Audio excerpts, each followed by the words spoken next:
வணக்கம் நண்பர்களே, எல்லோரும் எப்படி இருக்கீங்க? நல்லா இருக்கீங்களா? நான் உங்கள் ஜோதிட நண்பன் மா காளிதாஸ். நண்பர்களே, இன்றைக்கி நம்ம சேனலில் பார்க்கக்கூடிய பதிவு என்னன்னு பார்த்தீங்கன்னா, மாசி மாத பலன்கள். சுபகிருது வருடத்தில் வரக்கூடிய மாசி மாத பலன்களை பற்றி தான் விரிவாக, விளக்கமாக, அருமையாக, அற்புதமாக நம்ம பார்க்கக்கூடிய ராசி விருச்சிக ராசி. விருச்சிக ராசி நண்பர்களுக்கு இந்த மாதத்தில் என்னென்ன மாற்றங்கள் தரப்போகுதுன்றதை பற்றி தான் முழுமையாக நம்ம பார்க்க போகிறோம். விருச்சிக ராசியில் இருக்கக்கூடிய நட்சத்திரங்கள், முதல் நட்சத்திரம் விசாகம் நட்சத்திரம் 4வது பாதமும், பிறகு வரக்கூடிய கேட்டை நட்சத்திரம் 4 பாதமும், அதன் பிறகு வரக்கூடிய அனுச நட்சத்திரம் 4 பாதமும்.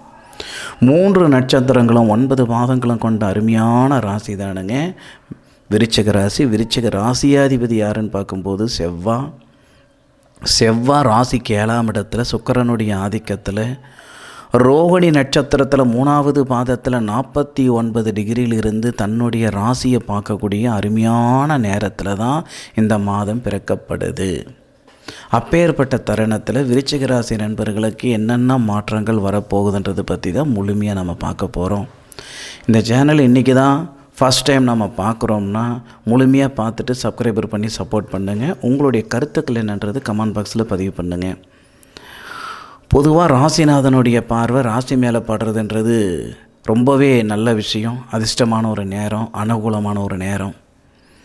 விருச்சிக ராசிக்கு 7வது பார்வை அப்படின்றது பார்த்திங்கன்னா, விருச்சிக ராசியாதிபதி செவ்வாய் 7வது பார்வையாக பார்க்கக்கூடிய தருணம்.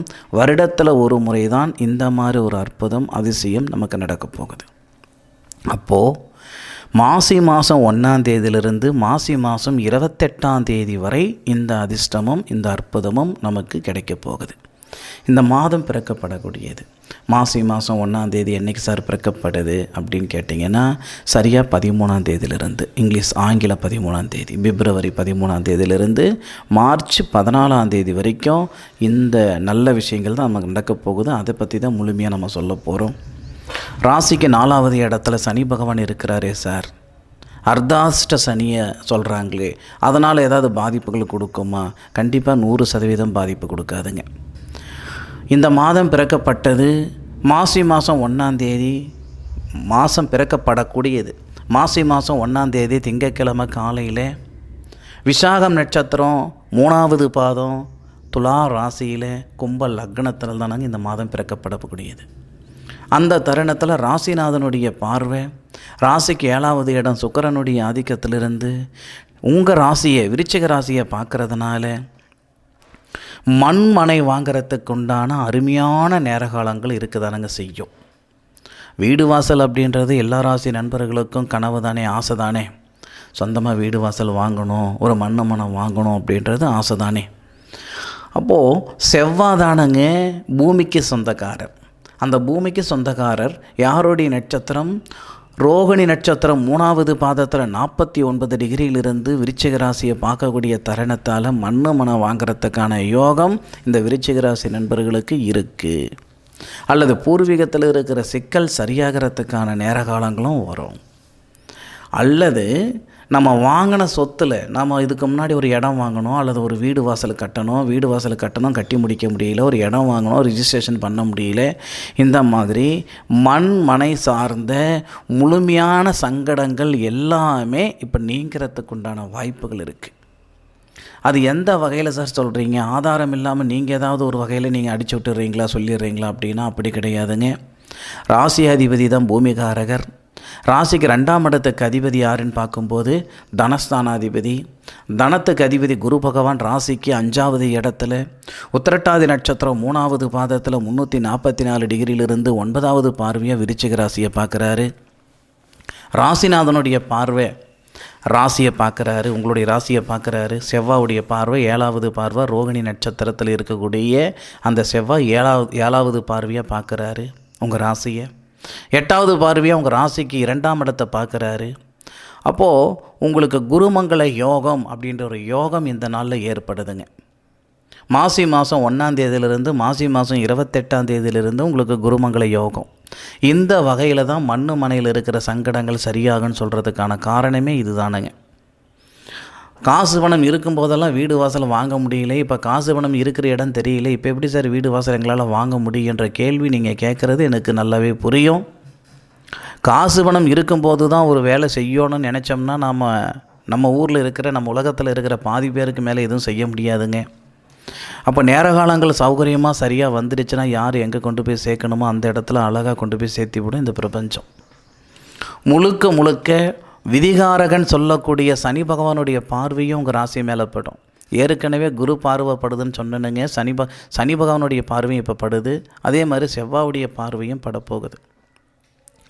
இந்த 3 கிரகங்களுடைய அமைப்பாலையும் இந்த விருச்சிக ராசி நண்பர்களுக்கு 100% முழுமையான விடியல் பிறக்கப்படும் அப்படின்றதில் எந்த விதமான ஒரு மாற்று கருத்தும் கிடையாது.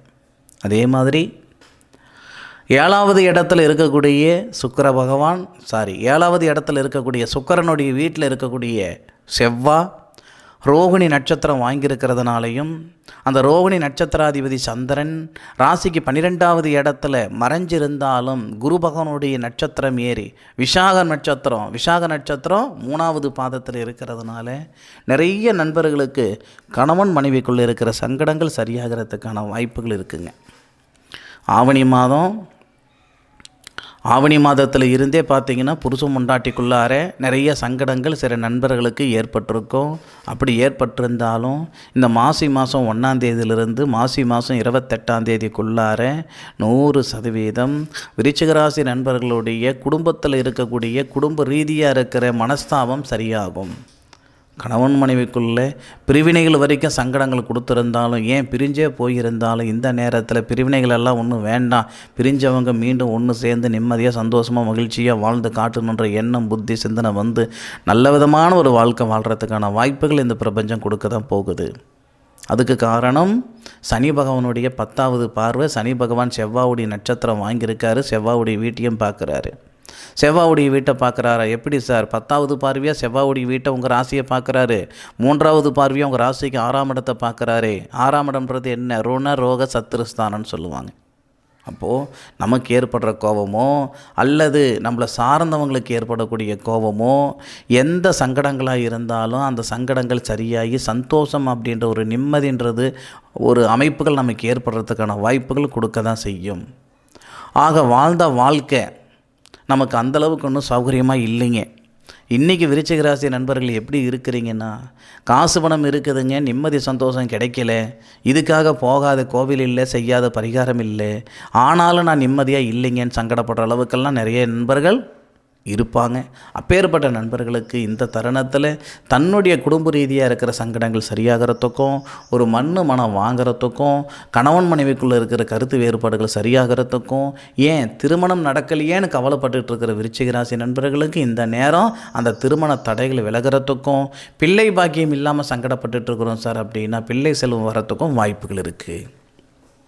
என்ன சார் நீங்கள் பாட்டில் சொல்லிக்கிட்டே போகிறீங்க, குழந்தை பாக்கியத்துக்கு என்ன சார் ஆதாரம் இருக்குது? குழந்தை பாக்கியாதிபதி குரு பகவான் தானே. குரு பகவானுடைய 9வது பார்வை உங்கள் ராசியை பார்க்குறாரு. குரு பகவான் வாங்கியிருக்கிறவர் யாருடைய நட்சத்திரம்? சனி பகவானுடைய நட்சத்திரம். சனி பகவான் உங்கள் ராசியுடைய நட்சத்திரத்தில் தான் இருக்கார். செவ்வாயுடைய நட்சத்திரத்தில் அவிட்ட நட்சத்திரம் 3வது பாதத்தில் 300 டிகிரியிலிருந்து 301 டிகிரிக்கு போயிருக்கார். இது எல்லாமே நமக்கு ரீசெண்டாக நடந்த ஒரு கிரக நிலைகள். அந்த வகையில் இந்த மாசி மாதத்தில் மனை உருவாக்குறதுக்கும், திருமண தடைகள் விலகிறதுக்கும், புத்திர செல்வம் பெருகிறதுக்கு உண்டான அருமையான நேர காலங்கள் இந்த விருச்சிக ராசி நண்பர்களுக்கு வரப்போகுது. அதில் எவ்விதமான ஒரு மாற்று கருத்தும் கிடையாது. பொருளாதாரத்தில் பிரச்சனை இருக்குது சார், உண்மைதானுங்க. ராசிக்கு 3வது இடத்துல சனி பகவான் இருந்த வரைக்கும் செவுத்தில் அடித்த பால் மாதிரி நம்ம எவ்வளோ வேகமாக போயிருந்தோமோ அதை விட வேகமாக பின்னுக்கு வந்திருப்போம். இதுதானே நடந்திருக்கும். எங்கே ஆரம்பித்தோமோ அதே இடத்துல தான் வந்து உட்காந்துருப்போம். இது எல்லாமே நடந்திருக்கும். அதுவும் இந்த 6 மாதமாக பார்த்திங்கன்னா ரொம்ப கொடூரமாக தான் நாங்கள் இருந்தது. சாதகமெல்லாம் கிடையாதுங்க, நிறைய பாதகமாக இருந்ததுங்க. நான் முதலையே சொல்லிவிட்டேனுங்களே, எதை சாப்பிட்டா நம்ம பித்தம் தெளிகின்ற அளவுக்கு இருந்திருக்குங்க அப்படின்ட்டு. இந்த சங்கடங்கள் எல்லாமே விலகிறதுக்கான வாய்ப்புகள் இந்த விருச்சிக ராசி நண்பர்களுக்கு இந்த மாசி மாதத்தில் கண்டிப்பாக 100% கொடுக்க போகுது. அப்போது நமக்கு பிப்ரவரி மாதம் 13ஆம் தேதியிலிருந்து நீங்கள் கணக்கை வச்சுக்கிடுங்க. மார்ச் மாதம் 14ஆம் தேதி வரை உங்களுக்கு நல்லது நடந்தே தீரும்ன்றதில் எவ்விதமான ஒரு மாற்று கருத்தும் கிடையாது. அனுபவித்து நீங்கள் சொல்லுங்கள். ஆராய்ச்சி நான் சொல்லியிருக்கிறேனுங்க. தயவு செய்து அனுபவித்து நீங்கள் சொல்லுங்கள், உங்களுக்கு நடந்ததா நடக்கலையான்ட்டு. என்னென்ன நடக்கும்? பொருளாதாரத்தில் இருக்கிற பிரச்சனை சரியாகும், மண்ணு மனையில் இருக்கிற சங்கடங்கள் சரியாகும், கணவன் மனைவிக்குள்ளே இருக்கிற சங்கடங்கள் சரியாகும், புத்திர வளர்ச்சி பெருகும், 4 காசை மிச்சம் பண்ணுவீங்க, ஒன்னோடன்னு உருவாக்கி பார்ப்பீங்க. பரவாயில்ல, நல்லா இருக்கிறோம், நிம்மதியாக இருக்கிறோம், சந்தோஷமாக இருக்கிறோன்ட்டு நீங்கள் மூச்சு விடுற அளவுக்கு கண்டிப்பாக இந்த பிரபஞ்சம் இந்த நல்ல நாளில் நமக்கு நல்ல பலன்கள் கொடுக்க போகுதுன்றதில் எந்த விதமான ஒரு மாற்று கருத்தும் கிடையாது. சரி நண்பர்களே, என்னுடைய காணொலியை முழுமையாக பார்த்ததுக்கு மனசிலிருந்து மனமார்ந்த நன்றிகளை சொல்லிக்கிறேனுங்க. கூடிய விரைவில் வீடியோ பதிவு போடுறதுக்கு முயற்சி பண்ணுறேனுங்க. மீண்டும் அடுத்த ஒரு அற்புதமான ஒரு தருணத்தில் உங்கள் அனைவரையும் சந்திக்கும் வரை உங்களிடமிருந்து விடைபெறுவது உங்கள் வீட்டு ஜோதிட நண்பனான மா காளிதாஸ் மணிகண்டன். திருச்சிற்றம்பலம். வாழ்க வையகம், வாழ்க வளமுடன்.